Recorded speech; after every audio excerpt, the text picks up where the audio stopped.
What's up, guys, and welcome back to WWE Rivalries on the WWE podcast. And can you believe we are 3 days away from mid-March as the winter's just flying by here?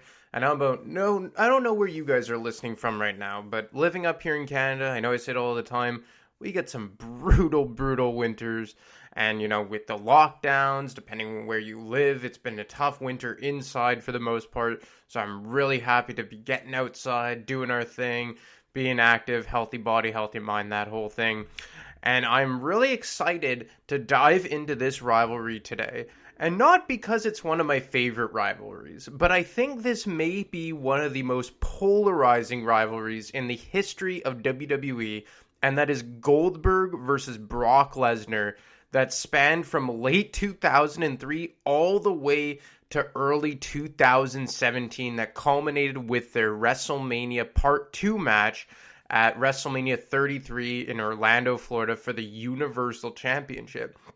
And fun fact is that their match for the Universal Championship at WrestleMania 33 was the first ever WrestleMania match that featured the Universal Championship. Because if you guys remember, Universal Championship has only been in existence for 4.5 years. That's it. So, I mean, off the top of my head, I think there's less than 10 guys to have won the championship. You have Brock, you have Goldberg, Kevin Owens, Finn Balor for a cup of coffee. Quite literally, less than 24 hours he held that championship. Seth Rollins, Roman Reigns, Braun Strowman. Am I forgetting anyone? The Fiend, of course. So it's a very new championship. And just a quick thing before I dive into this rivalries, would you guys have preferred to have just brought back the World Heavyweight Championship when they revived the brand split in the summer of 2016? I think they should have, because one thing that I'll say is that, they talk about how many times a guy's a world champion. Cena's as a 16-time world champion. Triple H is, I think he's a 13-time world champion. Orton's a 14-time world champion. But when they say world champion, you're including several different championships. Typically it's the WWE title or the World Heavyweight Championship, which in a lot of ways was the successor to the WCW Championship, and before that, it was the NWA World Championship. So I really thought that it was good to have kept just those two world titles, because, the World Heavyweight had a lineage if you go back to WCW and NWA, and then you had the WWE Championship. But now you bring in the Universal title, and take a guy like Roman Reigns, for example, that he is, I want to say, a 3-time quote-unquote world champion, but in reality, he's only won the WWE Championship once, I think, he won it twice, because he beat Sheamus in December of 2015, and then Triple H at WrestleMania in 2016 in Dallas. So he's a 4-time world champion, because he's held the Universal Championship twice now. And I don't know. I mean, I guess in a couple years, we'll just lump the Universal title into the same group as the WWE Championship and the World Heavyweight Championship that has been retired for the past 7 years or so. But I just thought it would have been smarter to bring back the World Heavyweight Championship, just to not muddy the waters. You don't want to have 3 world titles in the history of the wrestling business. You know what I mean? And on a side note, I just love the way that the World Heavyweight Championship looked. And, we don't talk about it enough of guys who exclusively won those world titles. Even The Undertaker. The Undertaker has not won the actual WWE Championship since 2002. And when he had his run, I think he had the World Heavyweight title 2 or 3 times in the late 2000s. It was only the World Heavyweight Championship. And he really made a name for himself on SmackDown holding that title, because in the later years of the Attitude Era and then into the PG era, the World Heavyweight Championship became synonymous with SmackDown, WWE Championship synonymous with Raw. And I don't know. I just think we don't think back about that World Heavyweight Championship enough. And there's a lot of guys who, like I said, even a guy like Edge. Yeah, sure, he won the WWE Championship. I want to say twice he won it. But more times than not, when he was having his quote-unquote world title runs, it was with the World Heavyweight Championship. So anyway, that's just my small rant, but enough about that. Let's get into Brock versus Goldberg. We'll start back all the way in 2003 in November at the Survivor Series pay-per-view. And just to give you a bit of the lay of the land here, at this time you had Paul Heyman as the general manager of SmackDown, you had Bischoff and Steve Austin as the co-GMs of Raw, but spoiler alert, Austin actually lost that position at this pay-per-view after a 5-on-5 elimination match, a match I would really suggest you guys go watch. But as the respective world champions on each brand, you had Goldberg as the world heavyweight champion on Monday Night Raw, and Brock Lesnar as the WWE champion on SmackDown. And this is when they first crossed paths, was at this pay-per-view. Well, I believe it was Goldberg was conducting an interview backstage, and Brock came back, and they had a little altercation. Or not, it wasn't a physical altercation, but they started planting the seeds, as a lot of times that's what they start doing around SummerSlam time, or Survivor Series rather, is start planting very modest seeds as to where they might get to in WrestleMania.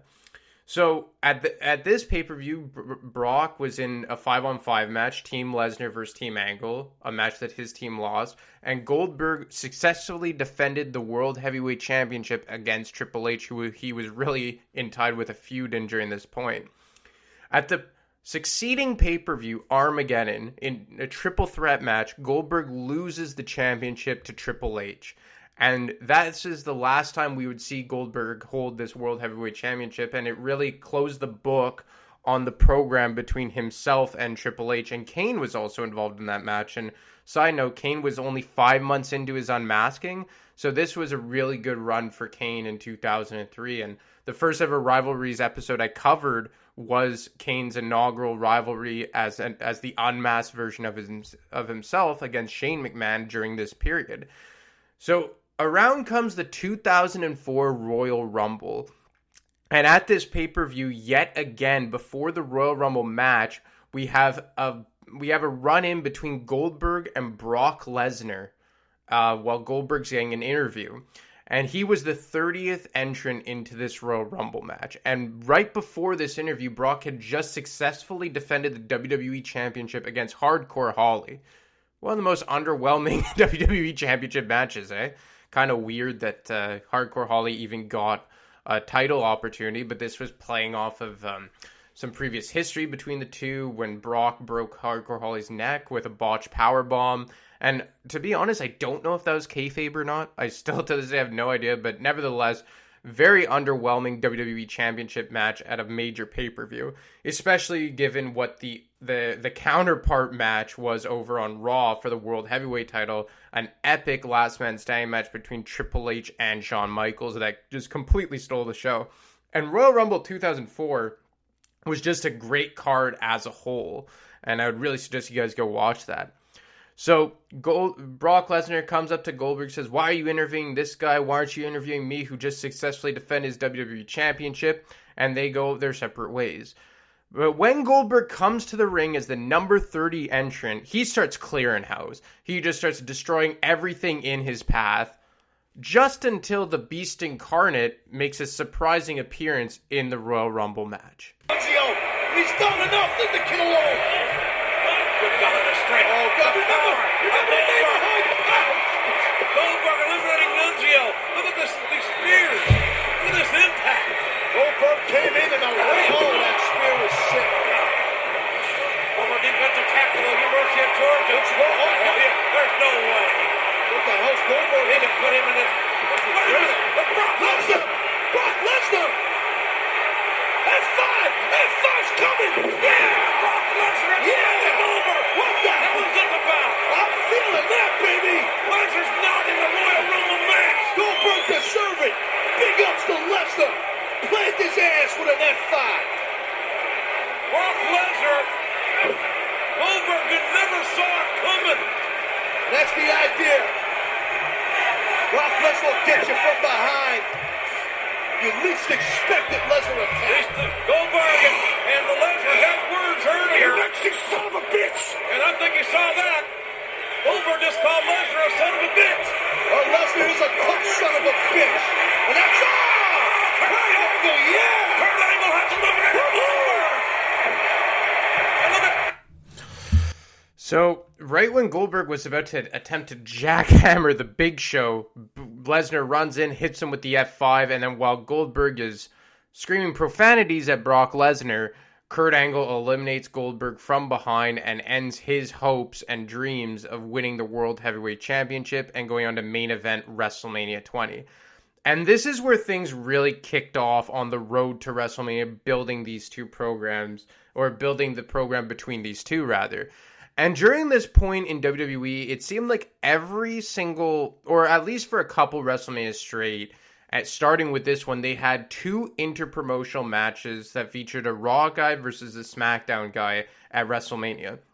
At this one, you had Raw's Goldberg against SmackDown's Brock Lesnar. You also had Raw's Kane versus SmackDown's The Undertaker. At the following WrestleMania, you had SmackDown's Kurt Angle against Raw's Shawn Michaels and Raw's Randy Orton against SmackDown's Undertaker. So this was a new concept they were trying out, and it was going to be pretty interesting to see how they built the program between these two, given the fact that they were on two separate shows.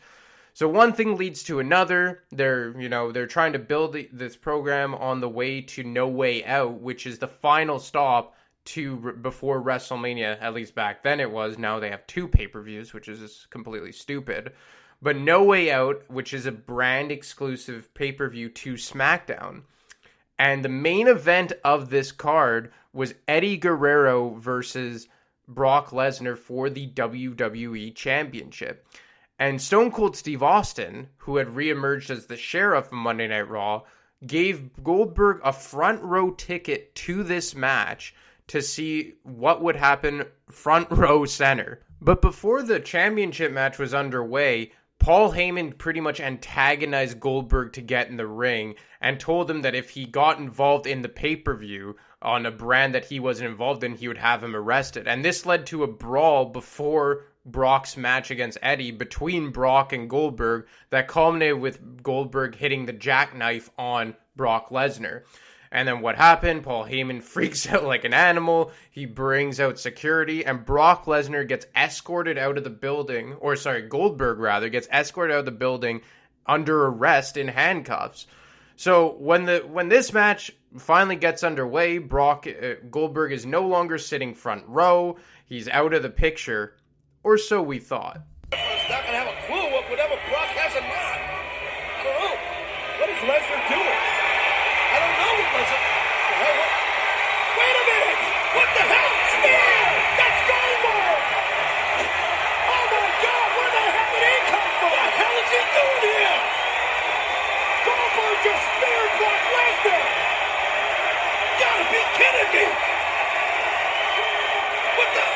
The champion's down! The challenger's down! The referee's down! I didn't get back in! When they took away cuffs! Ross Goldberg speared our champion!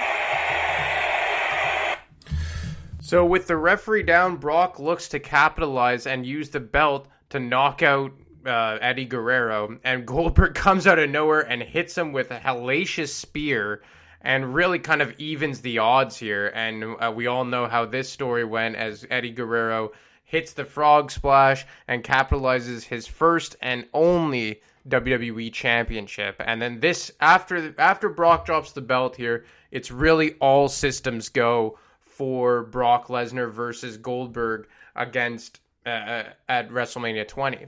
But a little side story that starts to develop in this is what goes on with Stone Cold Steve Austin.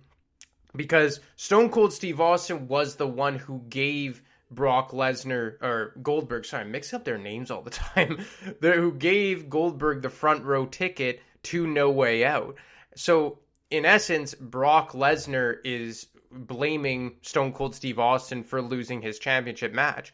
And while Brock Lesnar, he cut this really weird promo where he was like begging Vince McMahon in the middle of the ring, like to give him Goldberg, and he got on his knees, and I remember he screamed like, "Give me Goldberg." It was a very weird promo, and certainly something that we're not used to seeing Brock doing, especially nowadays when he quite literally says nothing and just has Paul Heyman do all of his talking for him.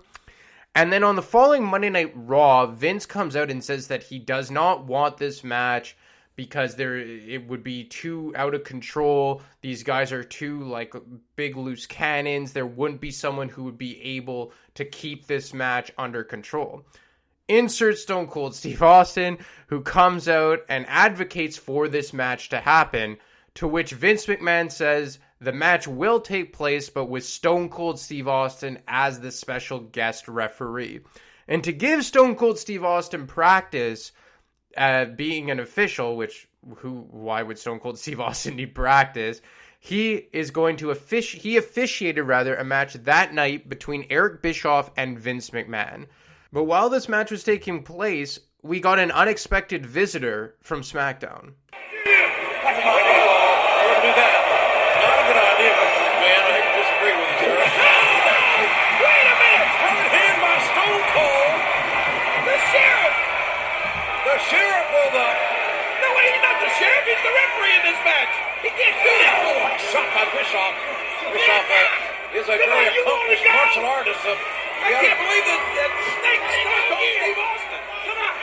He's overstepped his boundaries big time now. Bischoff with those martial arts kicks. Oh, and Mr. McMahon again, another shot to the back, and McMahon's trying to get squared up here. McMahon's backed up, but some damage has certainly been done here to Mr. McMahon by Bischoff using his martial arts. And look at hard clothesline. Well, the only reason Bischoff ever had the upper hand was because of Stone Cold Steve Austin's interference. McMahon trying to choke Bischoff, and Bischoff trying to make some distance between himself and the chairman of the board. Look at Mr. McMahon, he's all over Bischoff. Oh, thank you.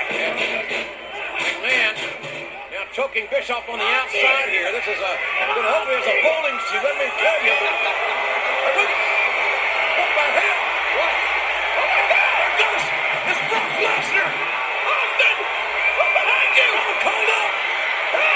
Lesnar.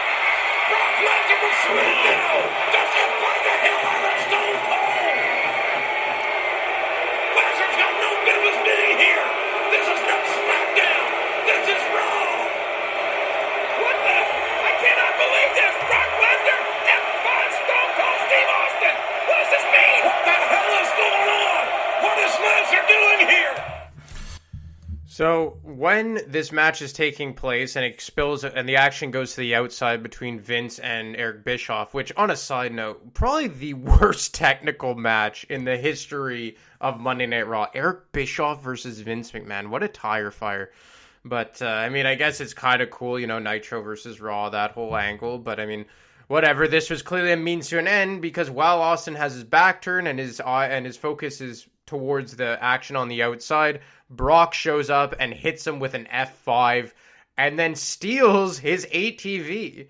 Because if you guys remember, Stone Cold Steve Austin was driving around an ATV at this time as the sheriff, and Brock brings it to SmackDown.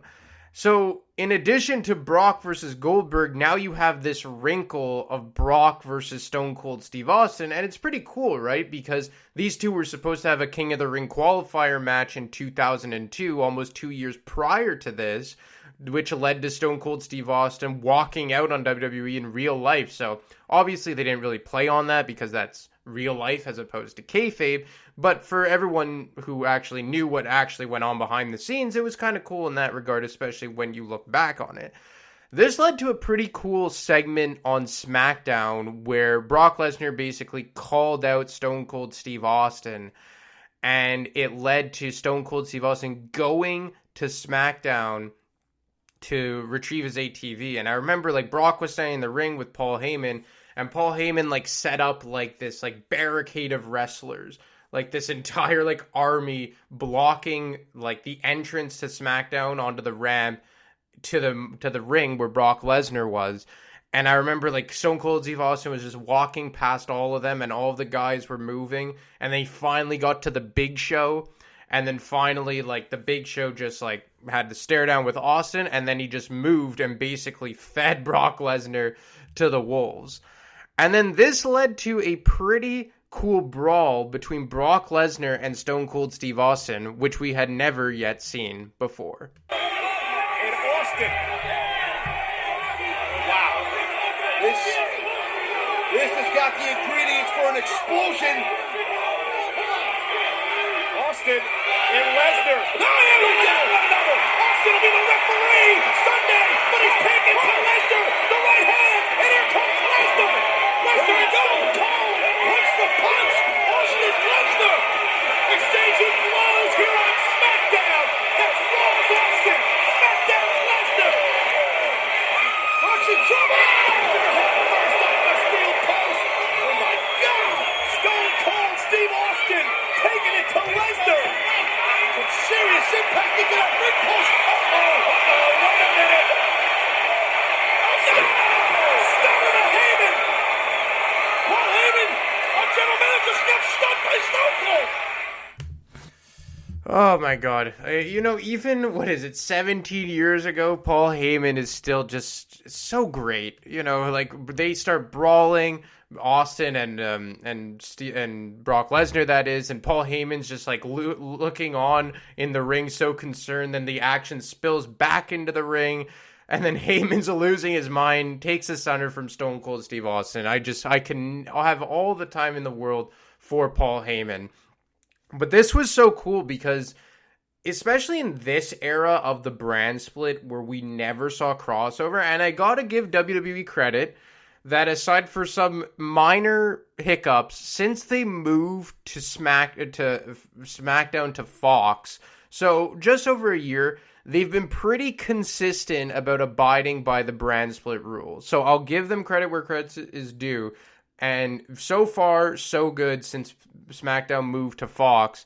But this was a time where it was even more strict. And it had been that way for about 2 years running at this point.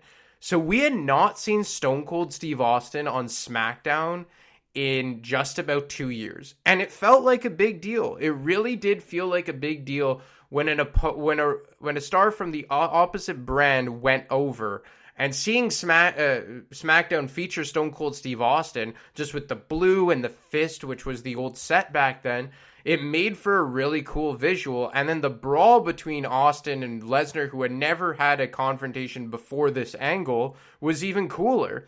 And look, it was just a really cool bit, and it was the go-home SmackDown before WrestleMania 20. So I know we got sidetracked a bit with Goldberg versus Brock Lesnar, but to properly paint the picture, you had to really realize what kind of build it had that really involved Stone Cold Steve Austin. And in a lot of ways, it became Austin versus Brock. And obviously, they couldn't do Austin versus Brock because Austin was no longer an in-ring competitor at this point. But I think that WWE felt the importance to at least give the fans something of that nature of Brock versus Austin, because we had not yet seen it after Brock. We had never seen it, rather, after Austin walked out 2 years prior to this. So we get to WrestleMania 20, and we are fed probably the most underwhelming WrestleMania match in the history of the card. And that's not even exaggerating it, because the build to this match was damn good. It was a damn good build. And the wrinkle of Austin versus Brock underneath, Brock versus Goldberg, just everything about it was great. And then the match happens and just an absolute travesty unfolds in the ring. They boo it out of the building. After the match or during the match, I think Brock is giving the finger to the fans. And it was just, I was 10 at the time, so I had no idea what was going on. And this was well before the internet phase really took over the planet. But it seemed like it was well documented that by the time they got to this match, that everyone knew that Brock was leaving and that Goldberg was leaving. And I think Stone Cold Steve Austin left after this, although the booing had nothing to do with Stone Cold Steve Austin. And look, this match was just a complete dud. Very bad match. And it was a brilliant WrestleMania. For me personally, it's a top 3 WrestleMania of all time. And arguably the second best, right under WrestleMania 17. But, I mean, to be quite honest, this match just it was the stain of the WrestleMania, and it really shouldn't have been. Because there were, Goldberg versus Brock, Austin as the ref. Who would have thought that would have been such a dud? But, it didn't go that way. The fans really turned on the match, and at least we got Austin stunning both guys and having a beer bash following the match. So then 13 years go by, and in late 2016, Goldberg makes his return to the company. And it was first revealed, I believe, through the WWE video game, as he was like an unlockable character. I'm pretty sure that's the way they went about it. And he comes back on Monday Night Raw. And to be honest, I was excited. Goldberg, I thought he was going to come back, do maybe one final run, put a bow on his career, go into the Hall of Fame, do that whole dance. And we won't get to everything post 2017 and post this rivalry. Maybe I'll touch on it at the end, just to, blow a gasket a bit and ruffle some feathers. But, I was just like, okay, I could see one more run of Goldberg, kind of like what Sting had done 3 years prior to this. And what happens? They dive right headfirst back into a feud with Brock Lesnar, who is arguably the biggest heel in the company at this time. And this ends up culminating at a much anticipated rematch 13 years in the making at the Survivor Series pay-per-view in 2016 in Toronto, Ontario, Canada. And I had 4 friends at this pay-per-view. And let me tell you, they said that this was one of the better ones they had ever been to. And this match main evented the card. And that's saying something, because there was the first ever 5-on-5 elimination match between Raw and SmackDown. I know they do it every single year now, but this was the first time they had revisited this since 2005. And you had Team SmackDown of Shane McMahon, Dean Ambrose, AJ Styles, Bray Wyatt, and Randy Orton against Team Raw of Roman Reigns, Chris Jericho, Kevin Owens, Braun Strowman, and Seth Rollins. So for Brock versus Goldberg to main event this card, it was something pretty insane, and you knew that they had something big up their sleeve. But what ended up coming of this match is something that I don't think anyone really saw coming. No fear from Goldberg. A spear! Goldberg hit Lesnar with a spear! A spear from out of nowhere! Goldberg may shock the world. Goldberg looking to end this early. Lesnar's hurt! Lesnar's hurt! Goldberg again with a spear! 2 spears to Lesnar! Brock's in trouble! Brock's in trouble! I don't think anybody expected this sort of dominance right out of the gate from Goldberg. The Beast may be on the verge of getting slayed. What an incredible moment here! Lesnar trying to catch his breath, trying to make it to his feet. The icon is stalking the Beast incarnate. Lesnar can't even get up. Goldberg again. He's got Lesnar center of the ring. Goldberg's looking for a jackhammer. He's looking for the jackhammer. Goldberg looking for the jackhammer. A jackhammer to Lesnar. Here's the cover. Oh my God! Goldberg beat Brock.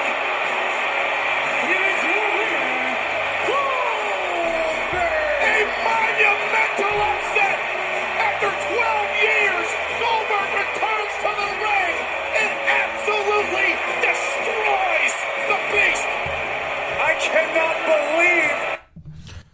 So 2 spears, a jackhammer, and good night the lights for Brock Lesnar. And I gotta say, this was incredibly smart booking, because who could have foreseen this coming? And I know that, just swerving people and catching them off guard just for the sake of it isn't always smart, but I really think this was good booking. And look, we hadn't, remember, this is 4 years ago. We hadn't already been exhausted to the bone yet of Goldberg. This is the first match in 12 and a half, 13 years. So, for Goldberg to come in, squash Brock, who had really just, for the preceding, 3.5, 4 years at this point, was just squashing guy after guy after guy. It was kind of cool to see Brock get a taste of his own medicine.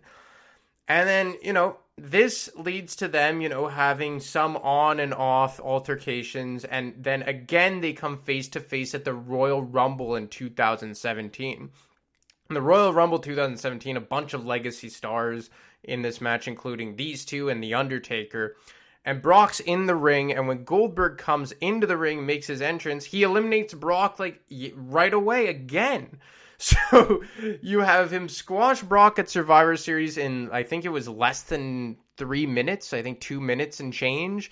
Then in the Royal Rumble, he eliminates Brock with little to no effort. And this leads, and this just continues this build that Brock's kryptonite is Goldberg, and he just cannot get past this guy. But this is where things kind of start taking a turn for the worst in terms of Goldberg and his relationship with the fans.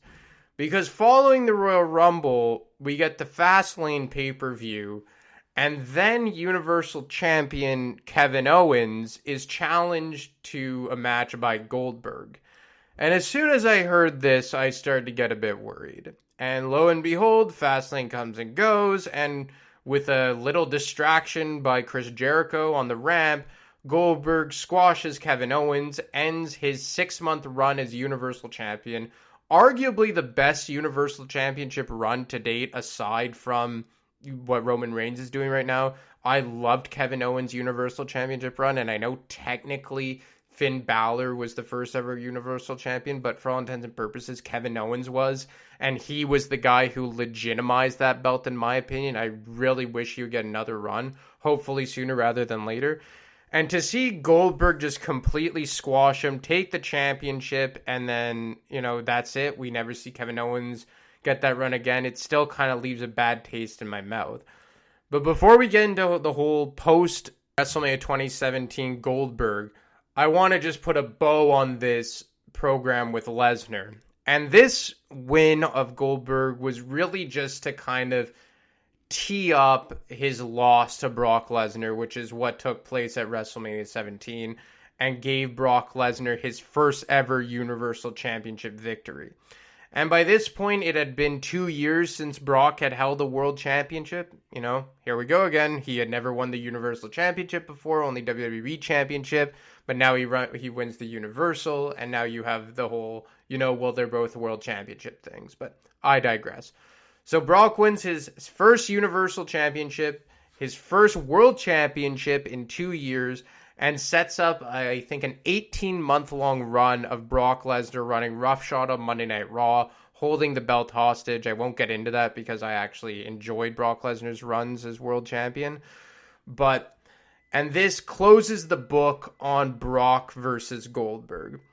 And you know what? I think that in a lot of ways, aside from the fact that Kevin Owens kind of had to take the bullet to push this rivalry forward and progress it into its culmination at WrestleMania 33, I thought they booked this program perfectly upon Goldberg's return. Because at first you get Goldberg looking like a badass and giving Brock a taste of his own medicine. And I think by this point, given Brock's, just dominant run over the preceding 3-4 years before Goldberg showed up, it was kind of refreshing for the fans and something the fans were, clamoring for, to see Brock get his ass kicked a bit.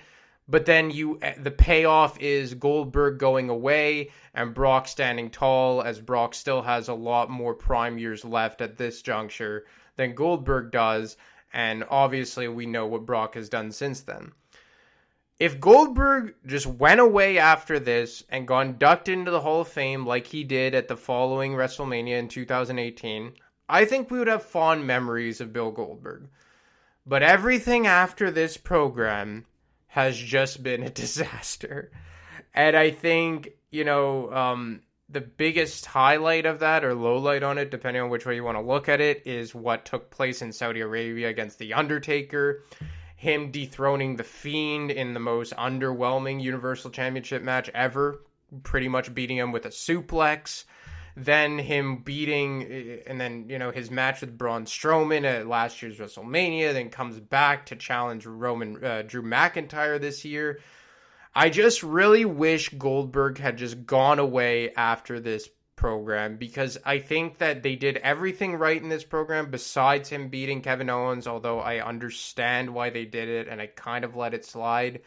But aside from that, I thought his program with Brock was really cool. He got his final World Championship run that he so desperately wanted so his son could see it. I get it. Fine. Whatever. It's not that big of a deal that he beat Kevin Owens. But I just really wish that he would have, not kind of destroyed his public perception as a guy who just comes back and gets whatever he wants whenever he so chooses, like he's done over the past 2 years since this appearance and since this program with Brock upon his return in 2016. But aside from that, I think that Brock versus Goldberg is one of the more polarizing rivalries because it's two part-time guys, two guys who are limited in the ring, two styles of wrestling that aren't that popular in the modern day era of wrestling. A lot of guys like, or a lot of fans rather, like that flip-flop and flying style, that indie style of wrestling. So I think a lot of people resisted this program, especially as it drawed out and was one of the main events to WrestleMania 33 featuring the Universal Championship. But all in all, I think it was a pretty good rivalry and one that often gets overlooked and is a bit tainted because of what Goldberg has done in the years that succeeded this program that culminated at WrestleMania 33 in 2017. Well, guys, that's all I got for you today. I hope you enjoyed Goldberg versus Brock Lesnar. As always, you can get me on Twitter at @ademarco25, or you can email Matt at realwwepodcast@gmail.com, or follow him on Twitter at wrestling_audio. Anyway, guys, stay safe out there, and I will talk to you next week.